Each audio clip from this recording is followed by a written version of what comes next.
প্রবীর, আজকে সারাদিনে কি কি আনুষ্ঠানিকতা রয়েছে এবং যারা সাধারণ মানুষ এসেছেন শ্রদ্ধা নিবেদন করেছেন তারা কি বললেন সেই খবরও জানতে চাই।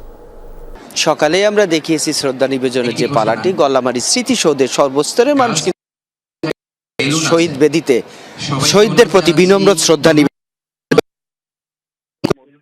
শুরু হয়েছিল বীর মুক্তিযোদ্ধাদের মধ্য দিয়ে। তারপর তার আগে বেলুনগুলো হাতে রাখবেন। বিভাগীয় commissioner, Khulna city corporation, police প্রশাসন, সিভিল প্রশাসন, বিভিন্ন ব্যাংক, বিমা, সামাজিক, সাংস্কৃতিক বিভিন্ন সংগঠনের পক্ষ থেকে কিন্তু সেখানে শ্রদ্ধা নিবেদন করা হয়েছে। আমরা এখন রয়েছি খুলনা জেলা স্টেডিয়ামে। কিছু সময়ের মধ্যে অর্থাৎ 1:30টার সময়টা দেওয়া আছে।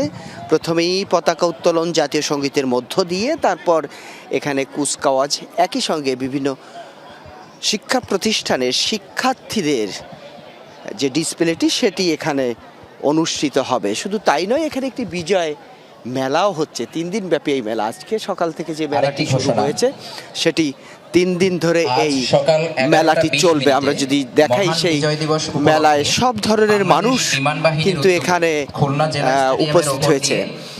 আরও একটা বিষয় হচ্ছে, এবছরই প্রথম খুলনায় ফ্লাই পাস অনুষ্ঠিত হবে, যেটি 11:20 এবং সেটি যে জায়গাটিতে আমরা রয়েছি সে জায়গাটি হচ্ছে জেলা স্টেডিয়াম, আগেই বলেছি।